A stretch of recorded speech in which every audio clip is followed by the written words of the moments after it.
Hey guys, welcome back to our channel. இன்றைக்கி நம்ம சேனலில் த பிகினிங் ஆஃப் த சீயோட எல்லா எபிசோட் தான் பார்க்க போகிறோம். ஏன் இப்படி சொல்கிறேன்னா, நான் ஒரு டெலிகிராம் சேனலில் தான் பார்த்தீங்கன்னா வீடியோ பார்த்து ஸ்க்ரீன்ஷாட் எடுத்து நான் எக்ஸ்பிளைன் பண்ணி போட்டுட்ருப்பேன். ஆனால் இப்போ பார்த்தீங்கன்னா அந்த சேனல் டெர்மினேட் ஆயிடுச்சு போல். அதில் என்னால் வீடியோஸை டவுன்லோட் பண்ண முடியல. வேறு எங்கேயாச்சும் போய் சோர்ஸ் பண்ணலான்னு பார்த்தாலுமே இங்கிலீஷ் சப்டைட்டில்ஸோட கிடைக்க மாட்டேங்கி. அது இல்லைன்னா நம்மளுக்கு அந்த லாங்குவேஜ் புரியாது. அது போக சம் சேனல்ஸில் என்னால் ஸ்க்ரீன்ஷாட்டும் எடுக்க முடியல, வீடியோவும் டவுன்லோட் பண்ண முடியறதில்ல. அதனால் என்ன பண்ணுறதுன்னு தெரியாமல் நானும் ரொம்ப நாளாக தேடிக்கிட்டே இருந்தேன். ஆனால் வீடியோ எக்ஸ்பிளைன் பண்ணாமல் இருக்க முடியுமா? 9 எபிசோடு வரை பார்த்துட்டு இன்னும் 3 எபிசோடு தான் இருக்குது. கதையை உங்ககிட்ட சொல்லி தான் ஆகணும். அதனால் நான் பார்த்த 3 எபிசோடை பார்த்தீங்கன்னா உங்களுக்கு ஷார்ட்டாக எக்ஸ்பிளைன் பண்ணிட்டேன், எனக்கு ஞாபகம் இருக்க வர. ஏன்னா அதுக்காண்டி தான் நான் இவ்வளோ நாள் வீடியோ போடாமல் இருந்தேன். அந்த எபிசோட்லாம் பார்த்து முடிச்சிட்டேன். ரெடி பண்ணலான்னு போய் பார்க்கும்போது சேனல் பார்த்தீங்கன்னா டெர்மினேட் ஆன மாதிரி காட்டிடுச்சு. எனக்கு என்ன பண்ணுறதுன்னு தெரியல. ஆனால் உங்களுக்கு ஒரு ப்ராமிஸ் பண்ணுறேன், எனக்கு சோர்ஸ் கிடச்சிருச்சு, வீடியோ கிடச்சிருச்சு சப்டைட்டில்ஸோட தெரிஞ்சிருச்சுன்னா கண்டிப்பாக நம்ம எத்தனை ட்ராமா பண்ணாலும் எத்தனை மாதம் ஆனாலுமே கண்டிப்பாக அந்த 3 எபிசோட்ஸ் உங்களுக்கு நான் போட்டுருவேன். அது உங்களுக்கு நான் ப்ராமிஸ் பண்ணுறேன். இப்போதைக்கு பார்த்தீங்கன்னா கடைசி 3 எபிசோடோட கதை சுருக்க மாதிரி நம்ம பார்த்துடலாம். ஆக்சுவலி பார்த்தீங்கன்னா 9th எபிசோட் எண்டிங்லேயே பார்த்தோன்னா ஹீரோ ஹீரோயின் பிரிஞ்சிருவாங்க. ஹீரோ பார்த்தீங்கன்னா நம்ம யுமியை வளர்த்துறதுல ப்ரியாரிட்டைஸ் பண்ணணும், யுமி தான் இனி நமக்கு எல்லாமே சொல்லிட்டு அவங்களுக்கு தேவையான எல்லாமே பார்த்தீங்கன்னா அவங்க பண்ண ஆரம்பிப்பாங்க. யுமிக்கிட்டையும் போயிட்டு இந்த மாதிரி நான் உங்ககிட்ட ஒப்பீனியன் மட்டும்தான் கேட்குறேன், இந்த மாதிரி உனக்கு ஸ்கூல் மாற்றணும்னா ரொம்ப நல்லாயிருக்கும், நம்ம 2 பேரும் ஒன்றா இருக்கிறக்கு உனக்கு ஓகேவான்னு சொல்லி கேட்கும்போது யுமிக்கு ஸ்கூல் மாற்றுறது பிடிக்காது, அதனால எனக்கு விருப்பம் இல்லைன்னு சொல்லிடுவாங்க. ஹீரோவும் பிரச்சனை இல்லை, தான் வேலை மாறிக்கலாம்னு சொல்லிட்டு யோசிச்சுட்டு இருப்பாங்க. ஆனால் ஒரு சமயம் ஹீரோ ஹீரோயின் பார்த்தீங்கன்னா அவங்க லவ் பண்ணிட்டு இருந்த சமயம் வாங்கின கிஃப்ட் பொருட்கள்லாம் பார்த்தீங்கன்னா அவங்களுக்கே திருப்பி கொடுக்கறக்காண்டி வந்திருப்பாங்க. அந்த சமயம் ஹீரோயின் என்ன சொல்லுவாங்கன்னா, இந்த மாதிரி நீ வேலை மாற்றிட்டு போகிறேன்னு நான் கேள்விப்பட்டேன், இந்த வேலைக்கு நீ வரக்கு ரொம்பவே கஷ்டப்பட்டிருக்க, அது போக இப்போ நீ வேலை மாறி போனீங்கன்னா இதே சம்பளம் உனக்கு கிடைக்குமான்னு தெரியாது, அதுக்கப்புறம் நீங்கள் 2 பேரும் ஒரு புது வாழ்க்கையை தொடங்க போகிறீங்க, அதுலேயும் பார்த்தீங்கன்னா உனக்கு கஷ்டமாக வந்து நிற்கும், நீ உமிக்கிட்ட சொல்லி புரிய வைக்க பாரு, அவள் புரிஞ்சுப்பான்னு சொல்லுவாங்க. ஹீரோவும் சரி நம்ம பேசி பார்க்கலான்னு சொல்லிட்டு அவங்க கிட்ட வந்து கேட்பாங்க. யுமியை ஹீரோ ஃபோர்ஸ் பண்ண மாட்டேங்காருன்னா அந்த சுச்சுவேஷனை இவ்வளோ இருந்திருப்பாரு. ஏன்னா இவர் சின்ன வயசாக இருக்கும்போது இவரோட லாஸ்ட் நேம் மாற்றினது, வேறு ஸ்கூலுக்கு கொண்டு போய் விட்டது, அங்கே அப்பா இல்லையான்னு சொல்லி கேட்டதெல்லாம் பார்த்தீங்கன்னா இவருக்கும் கஷ்டமாக இருந்திருக்கும். அந்த விஷயம் பார்த்தீங்கன்னா யுமிக்கு நடக்கக்கூடாதுன்னா இவர் இவ்வளோ யோசிச்சிருப்பாரு. யுமிக்கிட்ட போயிட்டு இந்த மாதிரி நம்ம 2 பேரும் ஒன்றா இருக்கணும்னா நீ ஸ்கூல் மாற்றினா மட்டும்தாம்மா முடியும், உனக்கு ஓகேவான்னு சொல்லி கேட்கும்போது யுமியும் புரிஞ்சுப்பாங்க. சரி ஓகே நம்ம ஸ்கூல் மாற்றிக்கலாம்னு சொல்லிட்டு ஸ்கூலையும் மாற்றுவாங்க. யுமிக்கிட்ட கேட்டு உனக்கு லாஸ்ட் நேம் சேஞ்ச் பண்ணுறக்கு ஓகேவான்னு கேட்டேன். லாஸ்ட் நேமே பார்த்தீங்கன்னா சேஞ்ச் பண்ணிடுவாங்க. அப்படியே பார்த்தீங்கன்னா தாத்தா பாட்டி கிட்ட இருந்து ஹீரோ யுமியை கூட்டிகிட்டு வந்து அவர் வீட்டில் வாழ ஆரம்பிப்பாங்க. ஒரு 2 நாள் பார்த்தீங்கன்னா யுமி ஜாலியாக தான் ஸ்கூலுக்கு போயிட்டு வருவாங்க. ஆனால் வீட்டுக்கு வந்தால் யாருமே இருக்க மாட்டாங்க, அவங்க மட்டும் தனியாக இருக்கிற மாதிரி இருக்கும். அது இன்னொன்று சைடு பார்த்தீங்கன்னா தாத்தா பாட்டி யுமி இல்லாமல் ரொம்பவே லோன்லியாக ஃபீல் பண்ண ஆரம்பிப்பாங்க. அப்படி ஒரு நாள் யுமி ஸ்கூலில் விட்டு வந்த பிறகு பார்த்தீங்கன்னா வீட்டில் ஹீரோவும் இருக்க மாட்டார், அவர் நைட் லேட்டாக தானே வருவார். இவங்களுக்கு தனியாக உட்காருக்கு ஒரு மாதிரி இருந்திருக்கும் போல். டக்குன்னு பேக்கு அவங்க அம்மாவோட புக்ஸ்லாம் எடுத்துகிட்டு பார்த்தீங்கன்னா லைப்ரரிக்கு கிளம்பி போயிடுவாங்க. ஹீரோ வீட்டுக்கு வந்து பார்த்தா யுமி இருக்க மாட்டாங்க. அவரும் பயந்து எங்கெங்கே தேடுறதுன்னு தெரியாமல் அங்கிளுக்கு கால் பண்ணி கேட்பாங்க, இந்த மாதிரி யுமி அங்கே வந்திருக்காங்களான்ட்டு. ஆமாம் இங்கே தான் இருக்காங்க, நீங்கள் தான் வந்து விட்டேன்னு சொன்னாங்க, அதனால தான் உங்களுக்கு இன்ஃபார்ம் பண்ணலன்னு சொல்லிட்டு அங்கிள் பண்ணா யுமி கிட்ட பேசுறக்காண்டி போவாங்க. நீ ஏன் ஹீரோ கிட்ட சொல்லாமல் வந்துட்டியா, என்னாச்சுன்னு சொல்லி கேட்கும்போது ஆக்சுவலி யுமி பார்த்தீங்கன்னா அவங்க அம்மாவை பற்றி நிறையா பேச ஆரம்பிச்சிருப்பாங்க. ஏன்னா அவங்கள மிஸ் பண்ண ஆரம்பிச்சிருப்பாங்க. யுமி பார்த்தீங்கன்னா பாட்டி தாத்தா வீட்டை விட்டு வரமாட்டேன்னு சொன்னதுக்கு காரணம் என்னவா இருந்திருக்குன்னா அங்கே தானே அவங்க அம்மா இருந்தாங்க, அவங்க அம்மாவோட ப்ரெசன்ஸ் அங்கே இருக்க மாதிரி யுமி ஃபீல் பண்ணியிருப்பாங்க. அதனால தான் நான் வரமாட்டேன்னு சொல்லியிருப்பாங்க. ஆனால் வேறு வழி இல்லை ஹீரோ கூட இருக்கிறக்கு, அதனால தான் வந்திருப்பாங்க. ஹீரோ கிட்டேயும் பார்த்தீங்கன்னா யுமி அவங்க அம்மாவை பற்றி நிறையா பேசுவாங்க. இந்த மாதிரி ஹீரோ என்ன சொல்லுவாருன்னா, இந்த மாதிரி எனக்கு புரியுது நீ உங்க அம்மாவை ரொம்பவே மிஸ் பண்றேன்ட்டு, ஆனால் இப்போ அவங்க இல்லை, நம்மளை விட்டு போயிட்டாங்க, நம்ம 2 பேரும் வாழ்க்கையை நம்ம ஸ்டார்ட் பண்ணோம், நம்ம 2 பேரும் ரொம்ப சந்தோஷமா இருக்கலாம்னு சொல்லிட்டு அவங்க அம்மா போயிட்டாங்கன்னு சொல்லியிருப்பாங்க. அது பார்த்தீங்கன்னா யுமிக்கு ரொம்ப ஹர்ட்டிங்காகவே இருந்திருக்கும்.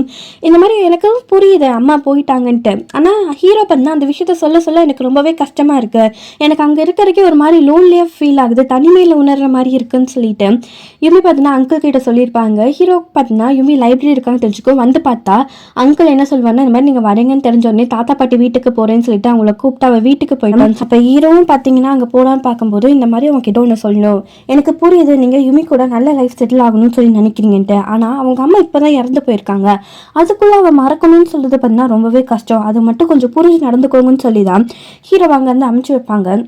இந்த சைடு யுமி வந்துட்டு அவங்க அம்மா ஒரு புக்கை கொடுத்துருப்பாங்க.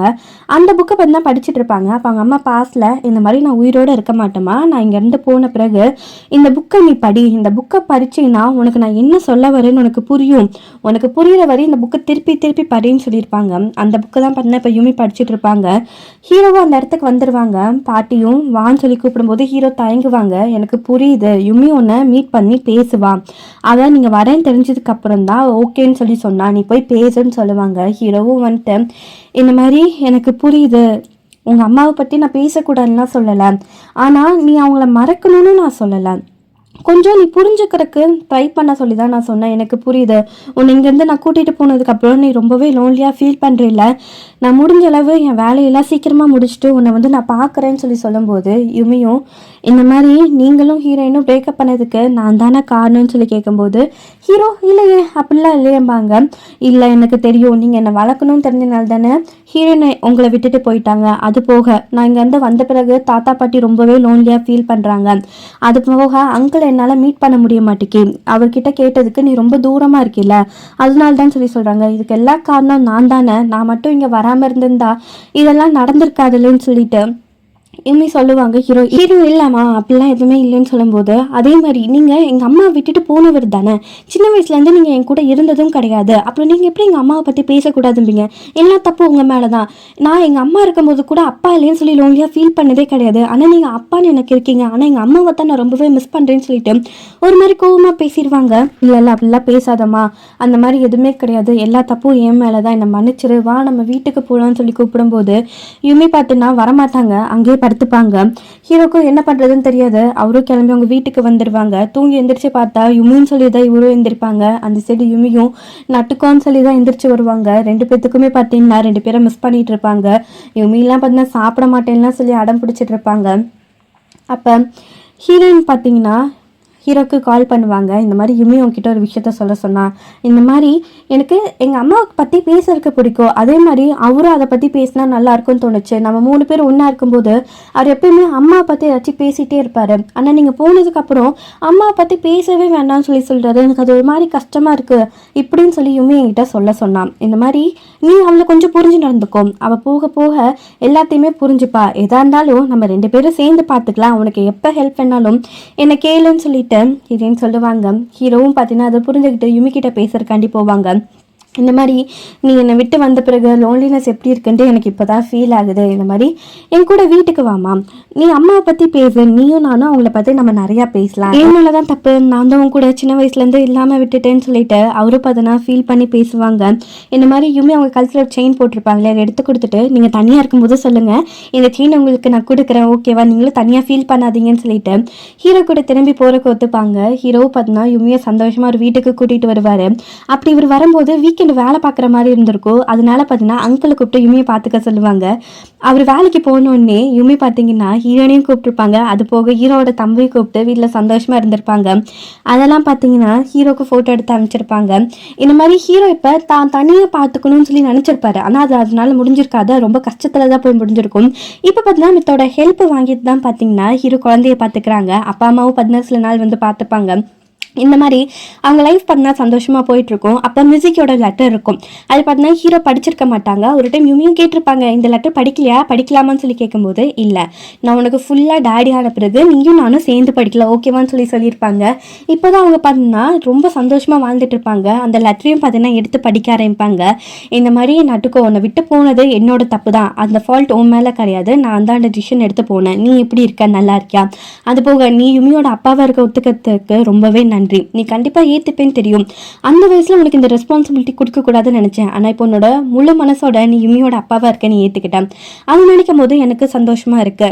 நானும் பார்த்தீங்கன்னா தனியாலாம் ஒன்றும் யுமியை வளர்க்கல, எனக்கும் ஹெல்ப் பண்ணுறதுக்கு நிறைய பேர் இருந்தாங்க, அவங்கக்கிட்ட ஹெல்ப் கேட்கறதுல எந்த தப்புமே கிடையாது, அப்போ தான் நம்ம குழந்தைங்கள வளர்க்க முடியும். அதே மாதிரி உனக்கு யாராச்சும் ஹெல்ப் பண்ணுறேன்னு முன் வந்தாலுமே அவங்கக்கிட்ட ஹெல்ப் வாங்கிட்டுக்கோ, அதில் எந்த தப்புமே கிடையாதுன்னு சொல்லி மியூசிக் எழுதியிருப்பாங்க. அது போக நீயும் உன் லைஃப்பில் உனக்கு பிடிச்சமானவங்களை தேர்ந்தெடுத்துக்கோ, உன் லைஃப்பையும் நீ பார்க்கணும்ல, இவனையும் நல்லபடியாக பார்த்துக்கோ, உன்னோட ஹாப்பினஸ்க்காண்டியும் நான் காட் கிட்ட ப்ரே பண்ணிக்கிறேன்னு சொல்லி தான் அந்த லெட்டரில் முடிஞ்சிருக்கும். இது 2 பேரும் சேர்ந்து தான் படிப்பாங்க. யுமி அம்மா என்ன சொல்ல வராங்கன்னு சொல்லி கேட்கும்போது இந்த மாதிரி அவங்க ஒன்று ரொம்ப ரொம்ப விரும்புகிறாங்களாமா, அதை தான் மென்ஷன் பண்ணியிருக்காங்கம்பாங்க. யுமி சந்தோஷமாக ஊர்ன பிறகு அந்த லெட்டருக்கு பின்னாடி பார்த்தீங்கன்னா இன்னொன்று சில வேர்ட்ஸ்லாம் எழுதியிருக்கும். அது ஹீரோ படிச்சுட்டு உடனே பார்த்தீங்கன்னா தாத்தா பாட்டியை மீட் பண்ணுறக்காண்டி போவாங்க. இந்த மாதிரி என்ன சொல்லாமல் கொள்ளாமல் வந்திருக்கீங்க போது, இல்லை யுமி சொன்னால் அவங்க அம்மா சின்ன வயசில் அழகாக இருப்பாங்கட்டு, அதான் ஃபோட்டோஸ் பார்க்கலான்னு வந்திருக்கோன்னு சொல்லிட்டு சும்மா ஃபோட்டோஸ்லாம் பார்த்துட்டு இருப்பாங்க. அப்போ யுமி வந்து ஹீரோ மடியிலே படுத்து தூங்கிடுவாங்க. பாட்டியும் வந்துட்டு இந்த மாதிரி அவங்க 2 பேர்த்த பார்க்கும்போது எனக்கு ரொம்ப சந்தோஷமாக இருக்குது, நீங்கள் இதே மாதிரியே எப்பயுமே ஹாப்பியாக இருக்கணும். அது போக உன் லைஃப்பில் இன்னொன்று விஷயத்தையும் நீ யோசிச்சுக்கோப்பா, இந்த மாதிரி தனக்கு முன்னாடி தன் குழந்தைங்க இறந்து போகிற வழி எப்படி இருக்கும்ன்ட்டு. ஏன்னா நான் அதை அனுபவிச்சிட்ருக்கேன், உனக்கு நான் முன்னாடியே சொல்லிடுறேன். இந்த இடத்துல பார்த்தீங்கன்னா மிசுக்கி உட்காந்து ரொம்பவே ஃபீல் பண்ணியிருக்கா. இந்த மாதிரி எனக்கு யுமி கூட சேர்ந்து ரொம்ப வருஷம் ஆசை, எனக்கு சாகணும்னு ஆசை இல்லை, ஆனால் என்ன பண்ணுறது, விதிக்கு அப்படி கிடையாது.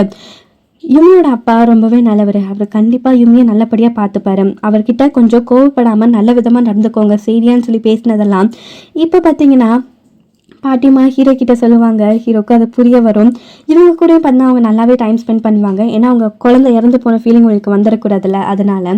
அதே மாதிரி பார்த்தீங்கன்னா பீச்சுக்கு கடைசியாக பார்த்தீங்கன்னா பீச்சுக்கு கூட்டிகிட்டு வந்திருப்பாங்க. நம்ம ஸ்டார்டிங் எபிசோடில் எப்படி மிசகியுமே அந்த பீச்சில் நடந்து போயிருப்பாங்க, அதே மாதிரி இப்போ அவங்க நடந்து போவாங்க. அந்த லெட்டருக்கு பின்னாடி என்ன எழுதியிருக்குன்னா, இந்த மாதிரி யுமி என்கிட்ட ஒரு நாள் கேட்டா, இந்த கடல் அலைகள் எங்கேருந்து ஆரம்பிக்குது எங்கே முடியுதுன்ட்டு. அப்போ நான் எதுவும் சொல்லி சமாளிச்சிட்டேன், எனக்கு அந்த பதில் தெரியாது. கண்டிப்பாக உங்ககிட்டயும் அதை கேட்பா, அதுக்கு நீ பதிலை யோசிச்சுக்கோ. ஏன்னா கடல் எங்கேருந்து ஆரம்பிக்கிறது இல்லை எங்கேயும் முடிகிறது இல்லைன்னு சொல்லி தான் அந்த லெட்டரில் எழுதியிருக்கும். அதே மாதிரி யுமி பார்த்தீங்கன்னா முன்னாடி நடந்து போவாங்க, பின்னாடி ஹீரோ நிற்பாங்க. திரும்பி பார்க்கும்போது நான் இங்கே தான் இருக்கேன், நீ முன்னாடி நடந்து போன்னு சொல்லிட்டு எப்படி மிஸ்கி சொன்னாங்களோ அதே மாதிரி இப்போ ஹீரோ சொல்லுவாங்க. இதோட பார்த்தீங்கன்னா இந்த எபிசோட் முடியுது. உள்ளுக்குள்ளே நிறைய எலமெண்ட்ஸ் இருந்திருக்கும், அது எனக்கு மறந்து போச்சு. ஆனால் மெயின் கண்டென்ட் இது தான், எனக்கு தெரிஞ்ச அளவு சொல்லியிருக்கேன். ஆக்சுவலி இந்த ட்ராமா பார்த்தீங்கன்னா அவ்வளோ ஃபீல் குட்டாக அவ்வளோ ஹார்ட் வார்மிங்காக இருந்தது. கண்டிப்பாக அந்த 3 எபிசோட் கிடச்சா உங்களுக்கு நான் கண்டிப்பாக காட்டுவேன், எக்ஸ்பிளைனும் பண்ணுவேன். இந்த ப்ராமிஸை நான் என்றைக்குமே பிரேக் பண்ண மாட்டேன். இதோட பார்த்தீங்கன்னா இந்த பிகினிங் ஆஃப் த சீ பார்த்தீங்கன்னா முடியுது. உங்களுக்கு வேறு ஏதாச்சும் புது ட்ராமா ரெக்கமெண்டேஷன் இருந்தாலும் சொல்லுங்கள், நம்ம பண்ணலாம். நானும் ஒரு சிலதெல்லாம் எடுத்து வச்சுருக்கேன். உங்களுக்கு இது பிடிச்சிருக்குன்னு நினைக்கிறேன். மறக்காமல் நம்ம சேனல் பண்ணி சப்ஸ்கிரைப் பண்ணுங்கள். ஏன்னா இன்னும் கொஞ்சம் சப்ஸ்கிரைபர்ஸ் தான் வேணும் 1Kக்கு.